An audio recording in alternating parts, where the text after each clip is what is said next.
I'm a little bit upset. I'm actually pretty upset. I woke up to the news that international students may have to go back home.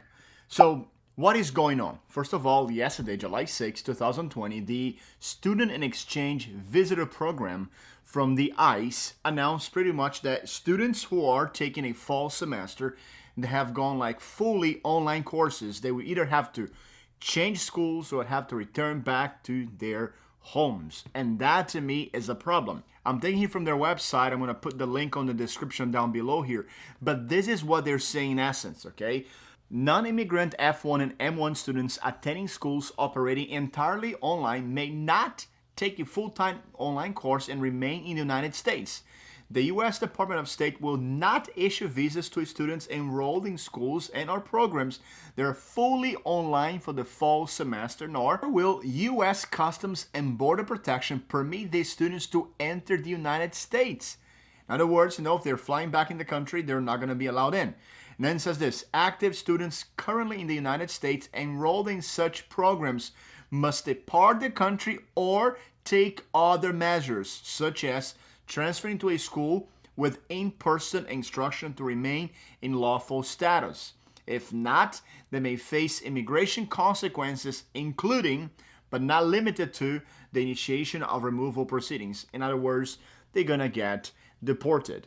Now, let me give you a little bit of a background behind the scene here. First of all, getting and maintaining a student visa, it is actually pretty hard. I don't know why some media outlets seem to show as if getting a visa was just like, going to the grocery store. No, it's not. Getting a student visa and keeping a student visa, it's actually very, very hard. There are a lot of criteria that most people don't meet. Just check it out by yourself. The second thing is this: international students were never allowed to take full online courses, period. After all, just think about it. If you're taking an online course, like entirely online, that does not require your presence at all, why would you want to get a student visa coming to a foreign country? You might just take the course online. So that makes sense. But then there's something else. International students are only allowed to take a small fraction of their course online. It's usually just about 3 credits each semester. So this is happening already. That's the way it has been up until now. And this is what happened. Due to COVID-19 situation, the Student and Exchange Visitor Program created an exception, an exemption, temporary exemption, which allowed students take full online courses for the spring semester and the summer semester. But now in the fall, they're simply going back to the way things has always been. That's pretty much what's going on. The news is not really talking about this, but this is the way things have been. What they're doing is pretty much going back to the way things used to be. By the way, none of this really applies to people who are studying English as a second language. They have always to be like in-person classes.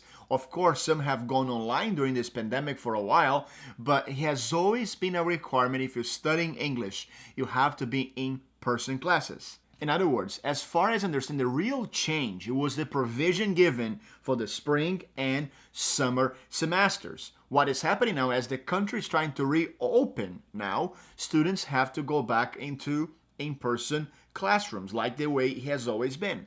But here's why I think this is a really, really bad idea.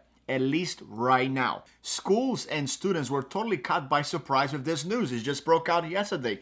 It takes quite a long time for you either to leave the country or have to find another school. Many students live in very different time zones. Imagine you taking an online course, online classes, and engaging with your classmates, with your professors, like if you live in a country which is 12, 10, even 7 hours difference. It can make your studying experience pretty hard on you.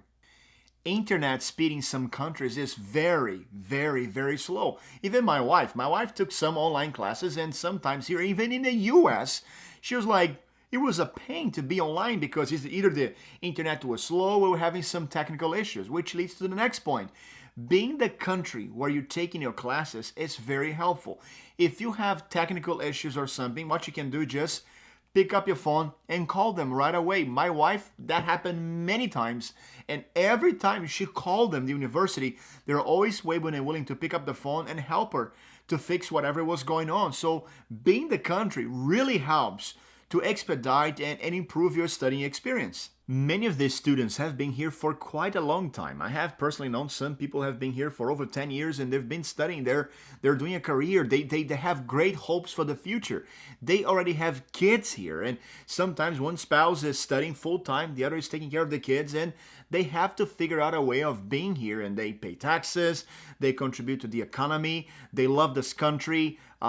They're just great people. And now just being notified they have to suddenly go back home just like this with their kids and their family, or find another school just right away, it's really, really tough. Many students only plan to go back to their respective countries when they complete their courses, because then when they have their course, the degree, the diploma, it will help them find a job or be better positioned in the marketplace. If they go back home right now, some of them don't even have a place to go back home to.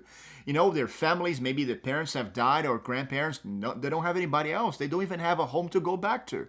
So right here, at least for now, temporarily, this is their home.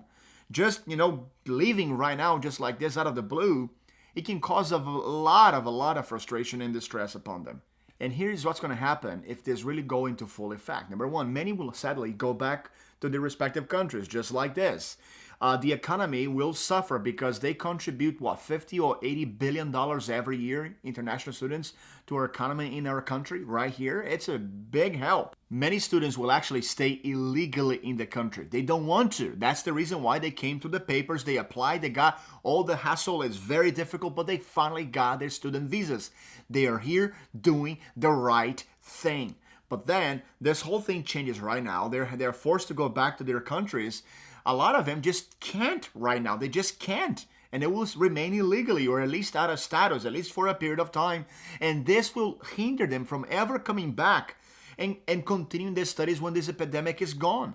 So this is really detrimental to their success in life. Others will try to find a school that will give in-person classes, but this is quite hard actually. It is not like you deciding to shop between Walmart and Aldi. Some schools don't offer the same courses. Sometimes that means you have to travel across the country, and there may be cases in which they simply don't have another school that offers the same course, the same program. So this becomes quite hard for any student who travel in the United States, who is here right now, established, taking their courses, taking their degrees. Now they have just suddenly change schools. The amount of paperwork that it takes is huge. Some people just will never know what that means. And the schools will have to find ways to create in-person classes in the midst of a worldwide pandemic. They can't afford losing the international students' income revenue that it brings into the school. So they will be forced pretty much to create in-person classes in the midst of a worldwide pandemic. Now, guess what? This will most likely lead to even greater spikes of coronavirus transmissions in the fall. That's just normal mathematics. It's going to happen. And here's what I'm thinking. Can we just wait until we beat this pandemic to make some changes?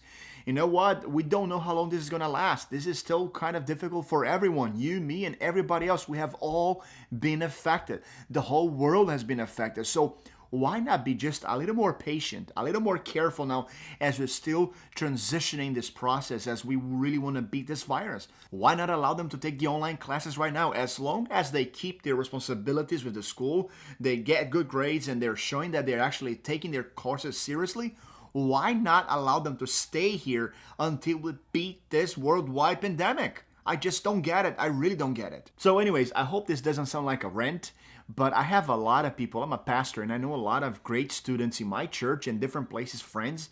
They're great students, and they're here for a good purpose, and I want them to stay to complete their studies and go back home. If they want to remain, if they find a job, why not? There are great opportunities here. I just became an American citizen, and I love America, and I know America welcomes foreigners, welcomes immigrants. This is a great country to live, and doing this right now, it is not helpful.